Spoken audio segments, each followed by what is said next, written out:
Donald Trump has, of course, signed the memorandum of understanding with Iran, which basically means we've got like 90 days, 60 days, 30 days, who knows how many days to come up with an actual deal.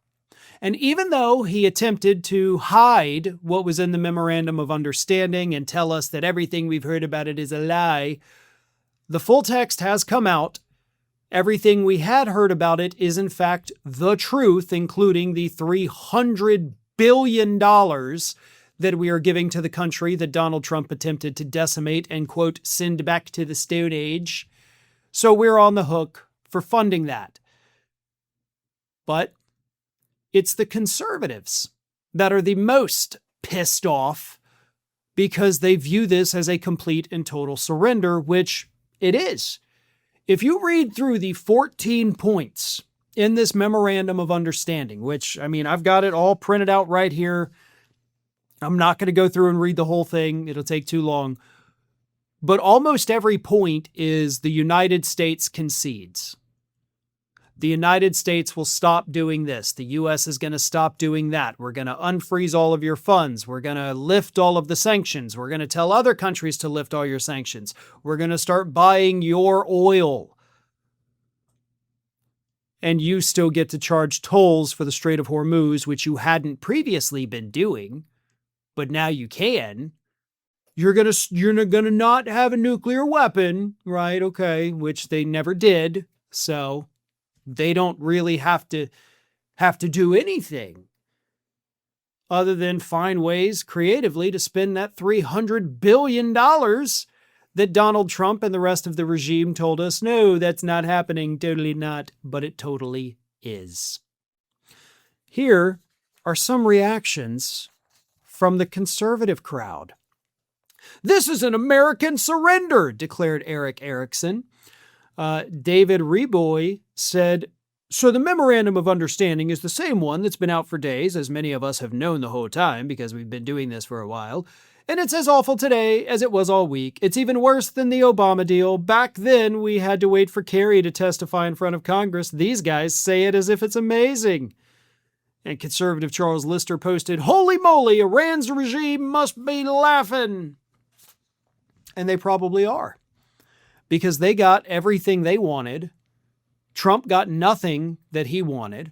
We don't even really know what he wanted. But this was a surrender. A pathetic man who went out there, did something he had no understanding of, didn't know why he was even getting involved in it, and now he's given up the farm. We've depleted our missile stockpiles, right? We don't have any cruise missiles anymore, no Patriot missiles. Hegseth just went through all of that, and it will take years to rebuild that. Spending $1 billion a day. Now we're out another $300 billion to repair the country we shouldn't have destroyed in the first place. And as some conservatives even pointed out, there's literally nothing in this memorandum of understanding that actually prevents Iran from using part of that $300 billion or all of it to actually develop nuclear weapons if they so choose to do so outside the view of the United States. So basically, we're just arming the new, more extreme Iranian regime. That was Donald Trump's plan. But don't worry, Trump's not taking the blame for it. In fact, he said yesterday in France, quote, if it works out, I'm going to take the credit. If it doesn't work out, I'm blaming JD. Now, he said that, of course, in jest. He's just joking. No, he's not, folks. Donald Trump is not a jovial person. He's not a humorous guy. He's the kind of guy who says something, and if it doesn't go over well, then it's a joke. If it does, then it's the truth. And that's what that statement is. If it goes well, it's mine. If it doesn't, it's his. That's how Donald Trump has operated his entire life. He doesn't fail. Other people who work for him fail. And JD Vance is going to take the fall for this. We talked about that in the Wednesday stream. Republicans in Congress are already demanding answers from JD Vance as if he's the one who crafted this whole thing. This is Trump. Trump is at the top. He is responsible. But you've got the entire Republican Party right now trying to tell us that JD Vance is the guy.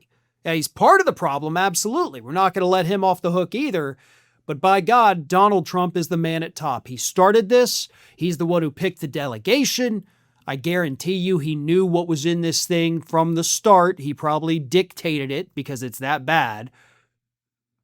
He gets the blame for this. But he won't. JD Vance's career is over. And I think he knows that at this point. If he does decide to run for president in 2028, we're going to have these Republican debates up on stage, and every other Republican candidate is going to sit there and trash the hell out of JD Vance for this particular thing. Mark my words. Right here, June 18th, I'm saying it out loud. Check back a year from now once the debates start. That will happen. That will 100% happen. And it will destroy JD Vance's chances of winning another office ever again, which I'm okay with. So long as everybody also remembers this was Donald Trump's surrender.